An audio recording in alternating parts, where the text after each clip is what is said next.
En Hablando de Negocios nos atrae proporcionar información de interés cotidiano. Entrevistamos a expertos de diversas áreas que nos ofrecen un panorama de nuestro contexto, porque todo lo que sucede en nuestro alrededor impacta de una forma u otra en el mundo de los negocios. Hoy tenemos como invitado a un buen amigo de ya hace bastantes años, a Juan Pablo Lara Echegaray. Él es una autoridad, un experto en hotelería. Tiene la experiencia de toda su vida en esa área de hotelería y turismo.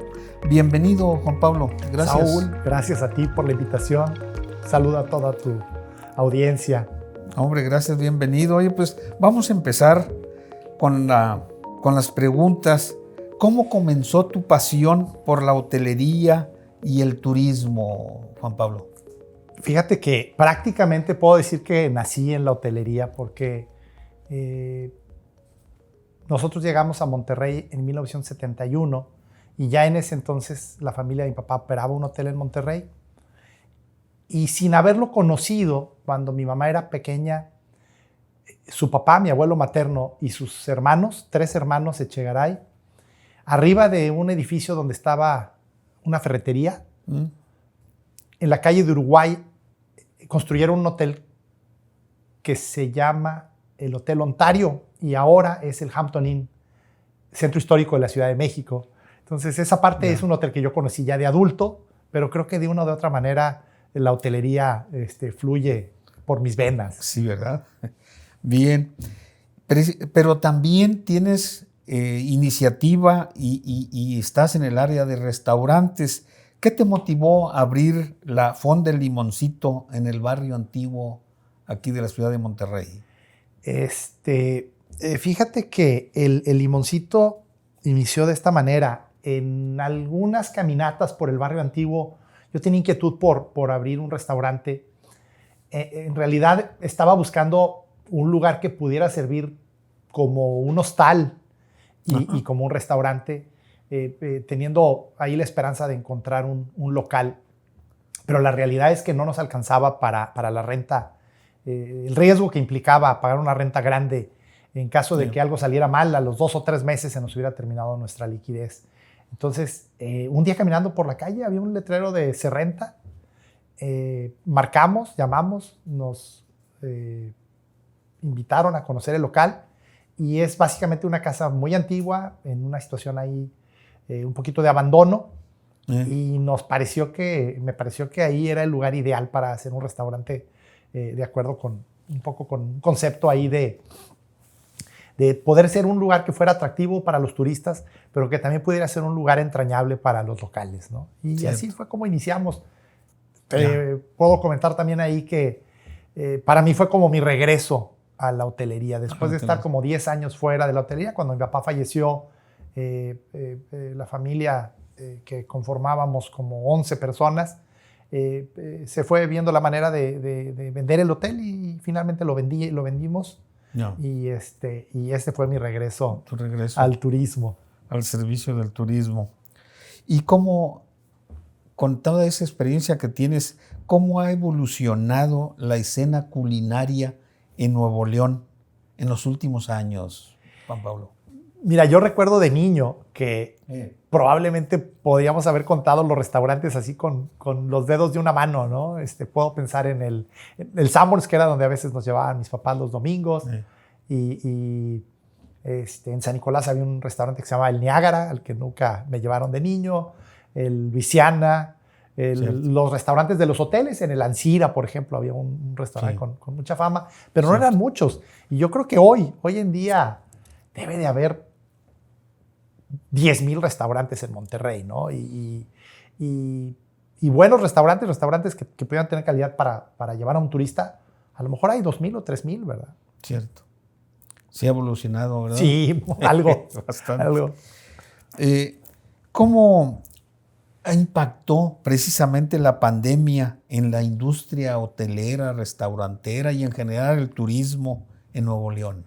Híjoles, fíjate que yo tengo recuerdos ahí tristes de cuando cuando inició la pandemia, los primeros días, más allá de si estuviera permitido abrir o no los establecimientos, de verdad que pasaban semanas en que no entraba nadie por la puerta. Sí, ¿verdad? Y entonces, en el caso particular de lo que yo viví, pues era un ejercicio de tratar de sobrevivir y no perder el ánimo, que creo que era lo más fácil, perder el ánimo. Te cuento la historia de un compañero mío de la primaria que un día pasó por ahí, por la fonda, y me dijo: oye, Juan Pablo, te voy a dar una idea. Dijo, si tú quieres vender de estos cupones para consumir en el restaurante dentro de 3 años, pues nadie te lo va a comprar, no es una cosa que sea factible. Dice, pero si iniciamos una campaña en la que tú aproveches la infraestructura del restaurante para producir comidas y repartirlas por las noches, por ejemplo, en los hospitales, para los médicos que están de guardia y que no han tenido oportunidad de cenar y que están empanicados, porque era cuando todavía no empezaba la verdadera crisis de la enfermedad y la muerte, pero ya todo el mundo estaba asustado, ¿no? Nadie se quería acercar al hospital, a los médicos pues, no, tenían temor de regresar a la casa con sus familiares, etc. Había una situación ahí compleja. Y la verdad es que como 3 meses pudimos sobrevivir haciendo eso. Había amigos que nos confiaban 1,000 o 2,000 o 3,000 pesos de donativos, y con eso pudimos mantener el pago de las rentas, el pago de los salarios y la compra de los alimentos para llevar por las noches. En algún momento creo que llegamos a producir como 400 comidas por noche. Una cantidad interesante, ¿no? Por supuesto que esto es algo que, conforme fue avanzando la pandemia, se fue desgastando la idea, nos fue costando más trabajo, y entonces nos volvimos creativos, pero nos dio oportunidad para encontrar otras oportunidades, ¿no? Cierto. ¿Qué estrategias has implementado precisamente para salir de esos problemas y adaptarte a los cambios del mercado? Fíjate que aprovechamos la oportunidad de que la actividad bajó en el turismo, entonces en general, a mí, en mi caso particular, todas las actividades que yo hacía se fueron disminuyendo, entonces el ingreso prácticamente se perdió y me dediqué en cuerpo y alma en el restaurante. En una segunda etapa empezamos a producir alimentos para llevar a domicilio, un poco compitiendo con lo que hacen las empresas estas de comidas caseras, ¿no? Pero en mi caso yo tenía la disponibilidad total de mi tiempo, tenía un vehículo y ya habíamos aprendido el caminito de preparar alimentos para entregar.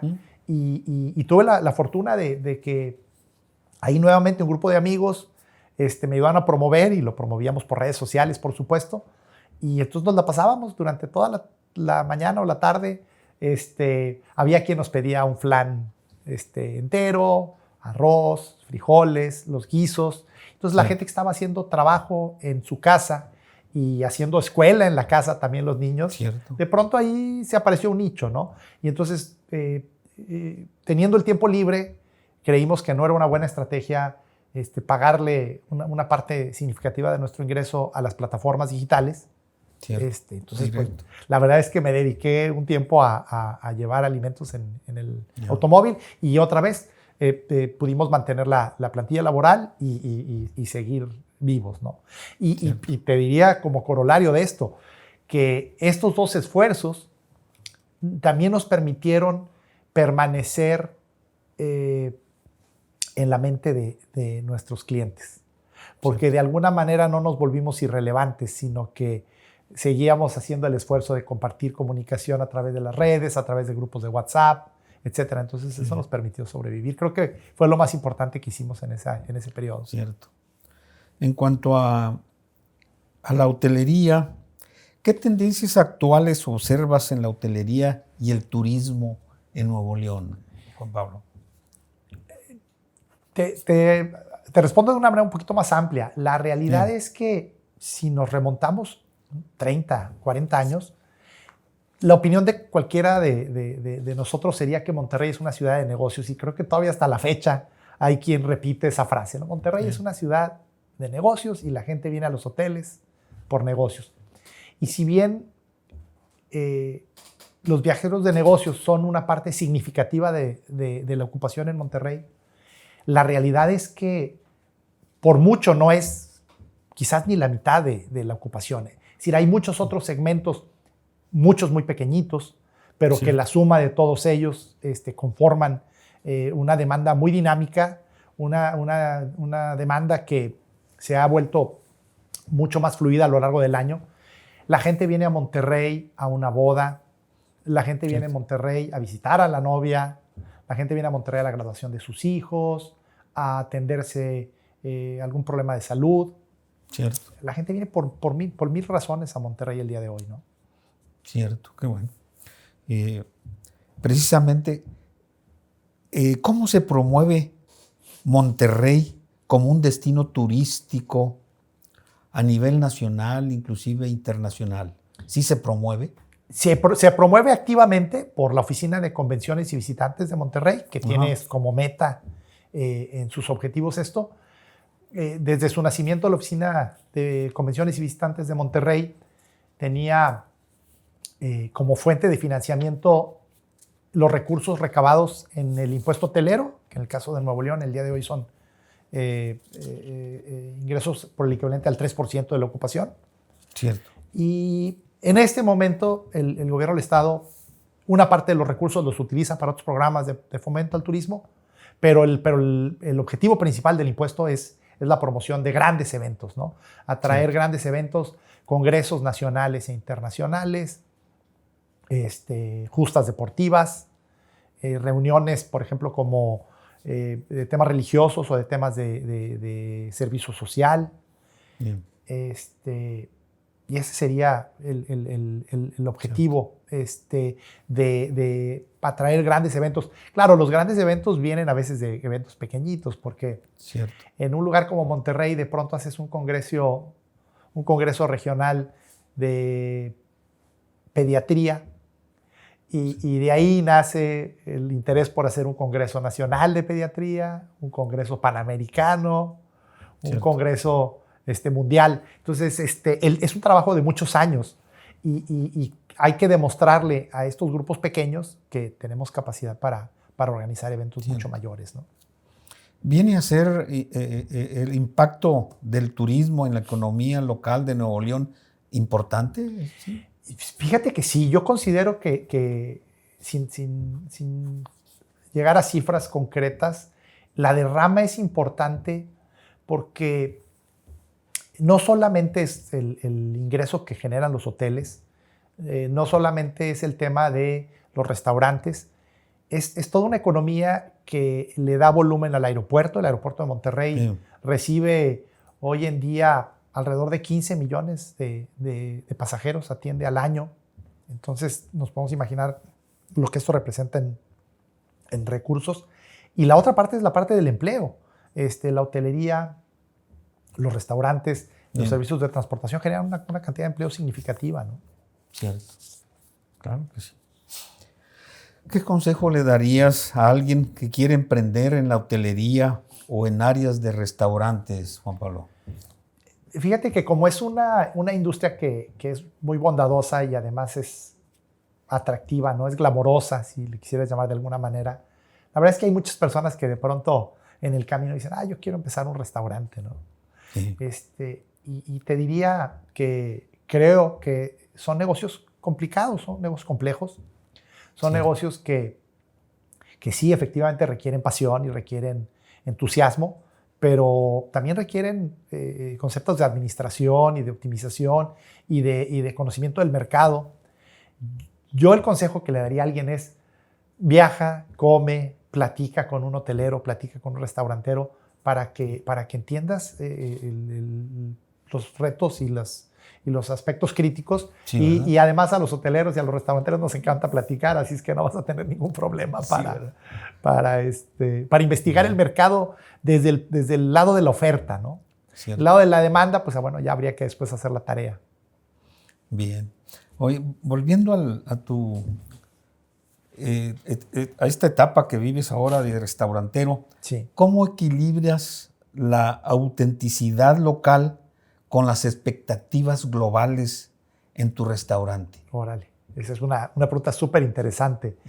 Fíjate que yo creo que la gente que viaja hoy en día está realmente buscando una experiencia auténtica. ¿no? Es decir, como concepto eso es lo que buscamos.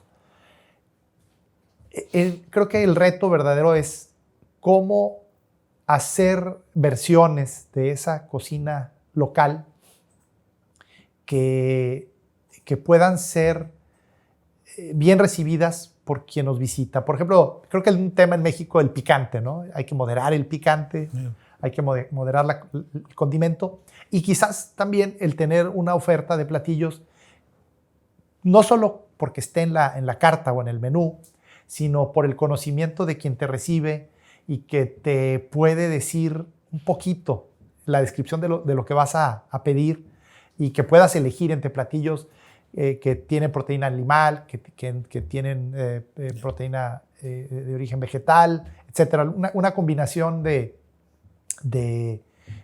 una oferta que atiende a todas este tipo de preferencias y necesidades, ¿no? Oye, y que la gastronomía neoleonesa no es carne asada y cabrito, ¿verdad? Pues ese es otro mito, ¿no? Creo que también es un mito, ¿no? En realidad, sí, el cabrito no deja de ser una cosa que es una delicia en el norte del país. La carne asada también, pero la realidad es que hoy en día los restaurantes tienen una oferta mucho más amplia, ¿no? Y yo creo que cada vez hay más versiones locales de platillos adaptados a nuestra cocina. Creo que alguien que es sensacional es Adrián Herrera, el chef Herrera. Es cuestión de dar una vuelta ahí a la Fonda de San Francisco y descubre uno cosas maravillosas, ¿no? A mí me parece que es alguien que ha interpretado bien la cocina regional para ofrecerla al mundo, ¿no? Qué bien. En cuanto a el turismo, ¿cómo ha cambiado el perfil del turista que visita Nuevo León en los últimos años? Bueno, sí ha cambiado. Sí, por supuesto. Fíjate que ha cambiado un poco, quizás lo describí un poco en las razones por las que viene la gente a Monterrey, pero el perfil ha cambiado en el sentido de que la gente venía preferentemente por temas de negocios y la realidad es que yo creo que algunos que tenemos algunos años nos tocó cuando la gente llegaba al aeropuerto al primer vuelo y hacía todo lo posible y corría por la ciudad para tomar el último vuelo de regreso a la Ciudad de México principalmente, ¿no?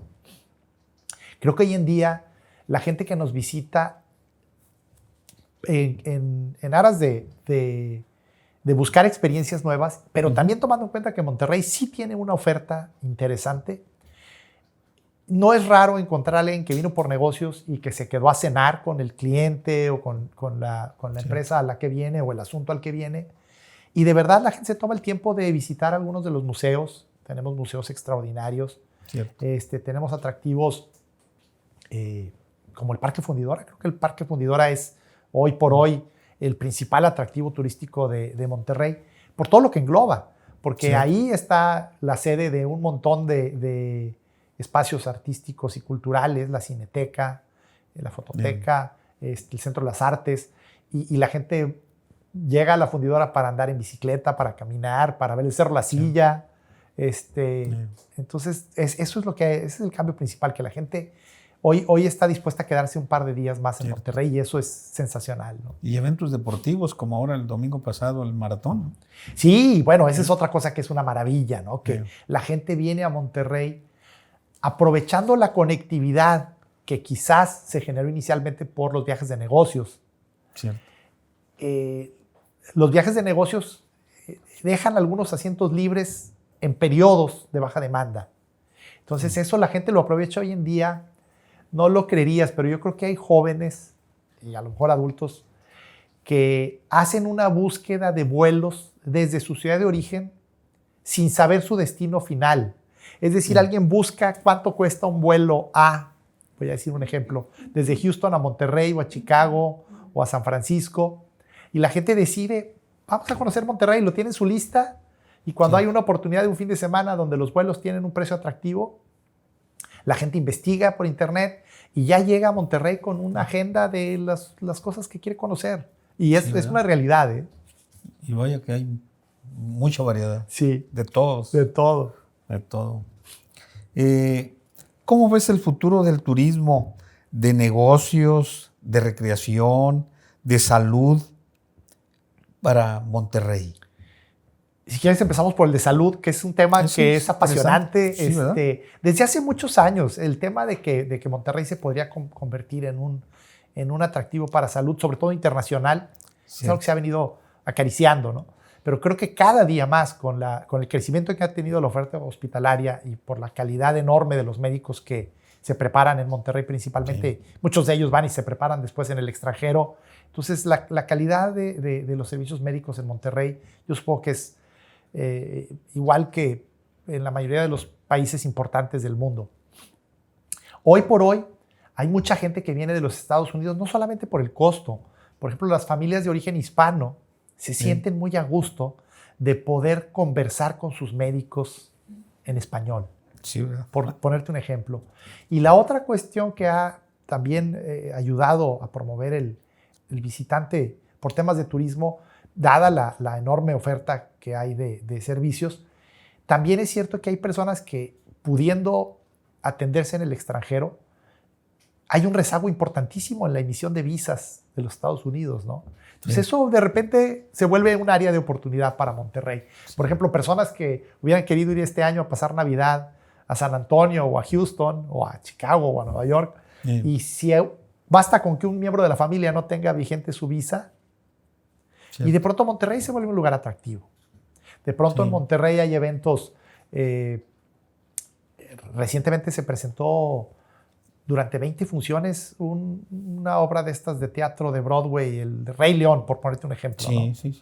Entonces, ¿para cuántas personas de Monclova o de Torreón o de Tampico o de San Luis o incluso de Guadalajara o la Ciudad de México, ¿no? Habiendo la conectividad que hay en vuelos, se puede volver un lugar muy atractivo.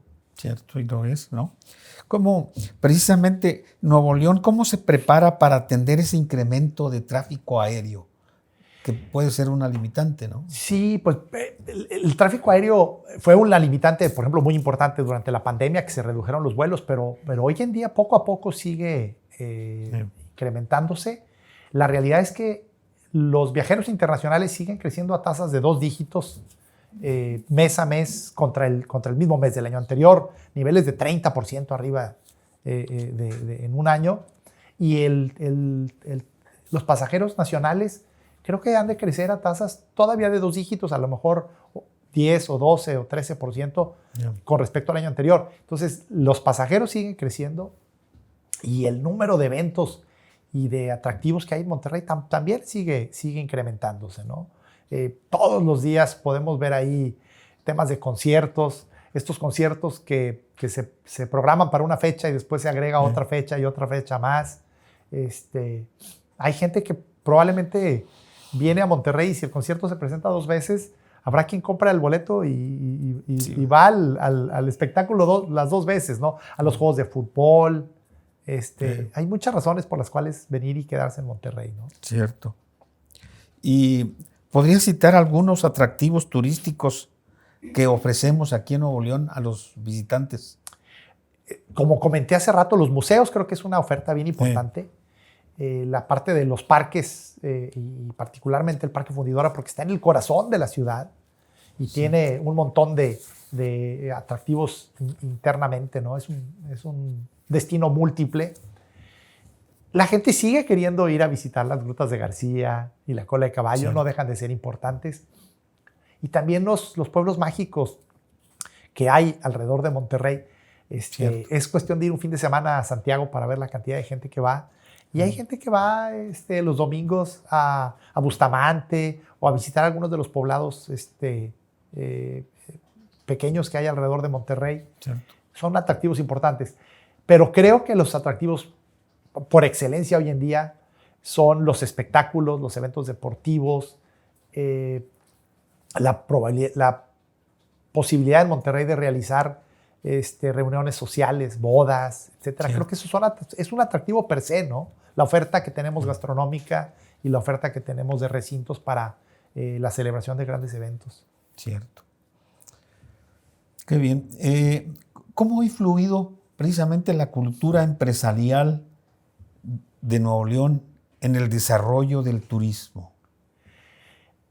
Fíjate que ahí sí estoy convencido de que la cultura empresarial es algo que la gente que viene a Monterrey la reconoce, ¿no? La gente sigue preguntando por las empresas que son pilar de la ciudad, aunque quizás hoy en día representa una proporción más pequeña de la economía de la ciudad, pero la gente siempre pregunta por la cervecería, pregunta por el cemento, pregunta por la parte del acero.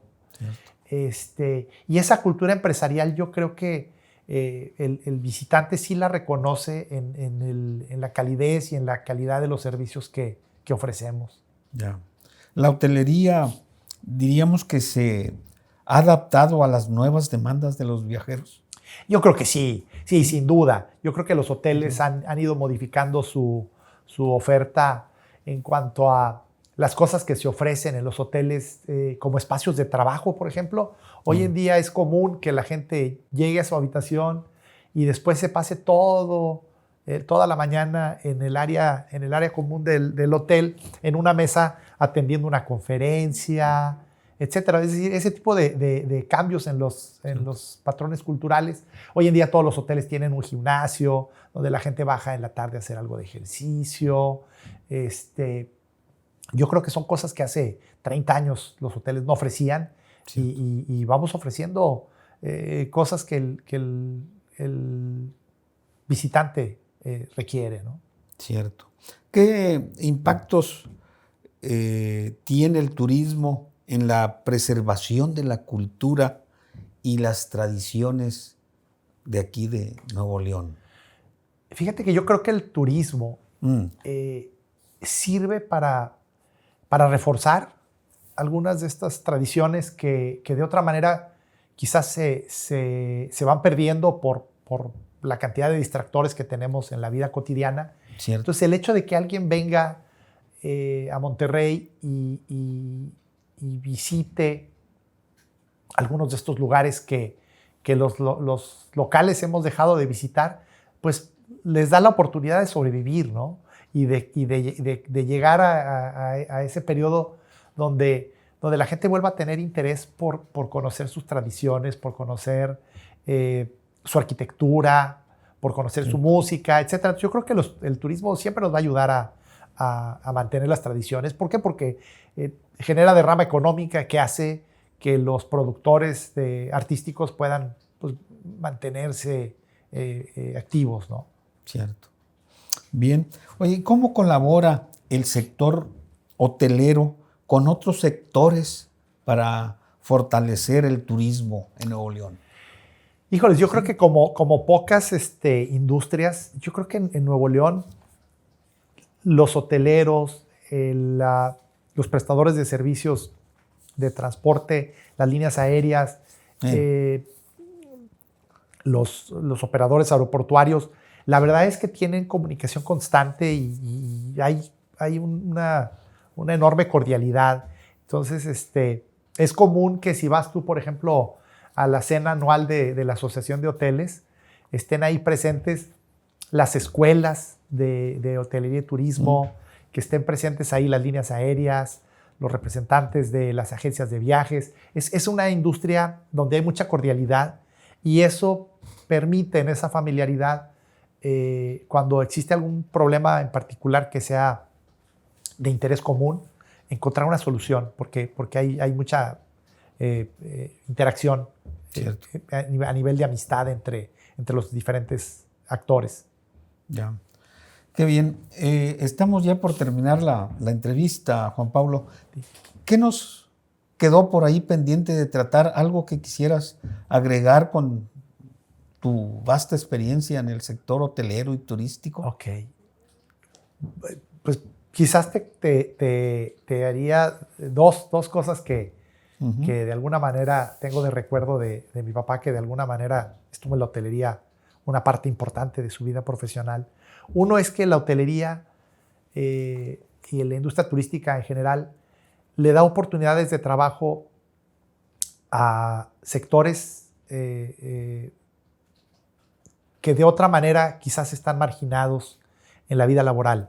Cierto. En muchos sentidos hay un montón de mujeres, de personas que quizás tuvieron limitada su escolaridad y la hotelería los recibe.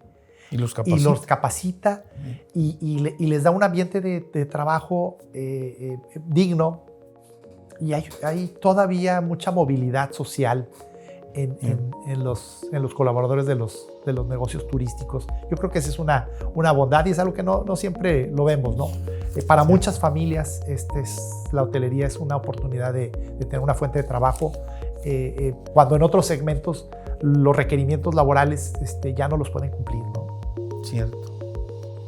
Qué interesante hablar del turismo, de la gastronomía y de las bondades que tiene Monterrey. Gracias, Juan Pablo. Hombre, gracias, Saúl, a ti. Gracias por muy amable y aceptar esta invitación. Gracias. Amigos, les agradecemos su atención y también les agradecemos que nos sigan en nuestro blog con más información exclusiva e interesante como la que ahora acabamos de tener aquí con nuestro visitante Juan Pablo Lara Echegaray. Que la pasen bien y hasta pronto. Gracias.